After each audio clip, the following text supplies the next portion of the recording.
Alô, meus queridos, graça e paz a todos. No livro de 2 Coríntios, capítulo 12, do versículo do 1 ao 10, o apóstolo Paulo diz: conheço um homem em Cristo que há 14 anos foi arrebatado ao terceiro céu. Se foi no corpo ou fora do corpo, não sei. Deus o sabe. Eu sei que esse homem, se no corpo ou fora do corpo, não sei, mas Deus o sabe, foi arrebatado ao paraíso e ouviu coisas indizíveis, coisas que ao homem não é permitido falar. Nesse homem me gloriarei, mas não em mim mesmo, a não ser em minhas fraquezas. Mesmo que eu preferisse gloriar-me, não seria insensato, porque estaria falando a verdade. Evito fazer isso para que ninguém pense a meu respeito mais do que em mim vê ou de mim ouve. Para impedir que eu me exaltasse por causa da grandeza dessas revelações, foi-me dado um espinho na carne, um mensageiro de Satanás, para me atormentar. 3 vezes roguei ao Senhor que o tirasse de mim. Mas ele me disse,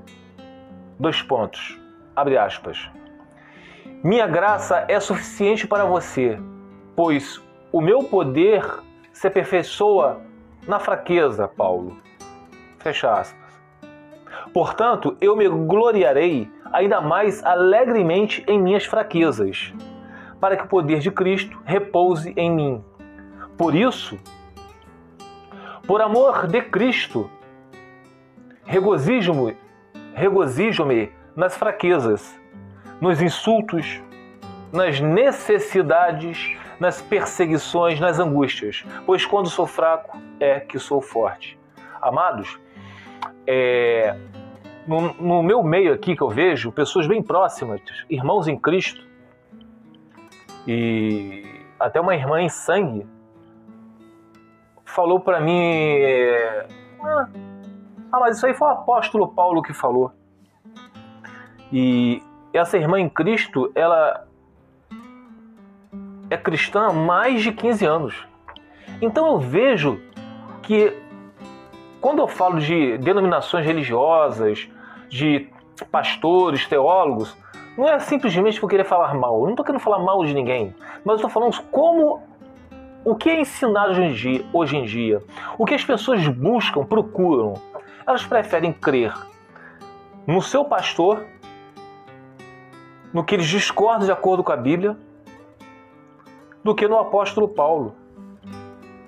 Um homem que foi arrebatado aos céus não sabe se foi o corpo ou fora do corpo. Um homem que foi dado a ele espinhos na carne. E vocês podem ver assim, tanto é que no livro de 1 Coríntios, o apóstolo fala, no 2 Coríntios, mas mais precisamente no 1 Coríntios, uma igreja, pessoas que diziam ser irmãos, mas praticavam as mesmas mais obras dos pagãos. O apóstolo Paulo colocou ali muitas doutrinas para disciplinar aquele povo que dizia ser cristão. Hoje em dia, as igrejas, se não estão iguais, estão piores do que lá em Corinto. O apóstolo Paulo fala lá no livro, se não me engano, deixa eu ver aqui se eu separei. 1 Coríntios capítulo 11, versículo 1 diz: sejam meus imitadores, como eu sou imitador de Cristo. E alguém quer ser imitador de Paulo? Se chegam pra gente e falar, mas isso foi o apóstolo Paulo que falou. O que o apóstolo Paulo falou sobre o casamento? Que a mulher, pela lei, está ligada ao marido enquanto ele viver, mas se o marido vier a falecer, estará livre para casar com quem quiser, contanto que seja no Senhor. Fala do jugo desigual. As pessoas se casam no jugo desigual e se dizem cristãs. Estou falando de pessoas cristãs, tá, meus amados? Não estou falando de pessoas pagãs, não. As pessoas se divorciam e se casam com outro. Mas no meu caso você não sabe o que aconteceu comigo. Não interessa o que aconteceu com vocês. Interessa se vocês se divorciarem e casar com outro, vocês estão em adultério, e ponto final. Mas o meu pastor não fala assim. Então as pessoas não querem ser imitadores de Paulo, como o apóstolo Paulo era imitador de Cristo. Eles querem ser imitadores, sabe do quê? Do seu pastor da tua igreja, que fala heresias. São pessoas que não leem Bíblia, não estudam, não têm vida com o Senhor. São que nem gado, tem cabresto na cara e segue aquilo que o seu pastor está falando. Amados, o apóstolo ainda fala aqui assim, Ó, por amor de Cristo, ele regozija nas suas fraquezas, nos insultos. Se a gente fala da primeira aliança, que se divorciar, se casar com outro, meu amado, o que é insultado, que a gente é insultado, nas necessidades, nas perseguições, nas angústias. Aí vocês veem aquelas igrejas lá, universal do reino de Deus. Entre aqui e pare de sofrer. Então o apóstolo Paulo não tinha igreja universal naquela época, senão ele teria parado de sofrer. Então, meus amados, vão ler mais a Bíblia. Vão estudar. Vão estudar, vocês estão precisando estudar a Bíblia. Não interessa se vocês têm anos e anos de ministério. Isso não interessa. Vocês estão precisando, sabe do quê? De salvação. Vocês ainda não têm Espírito de Deus. Vocês estão apenas seguindo uma mera religiosidade. Fiquem os irmãos na paz de Senhor Jesus.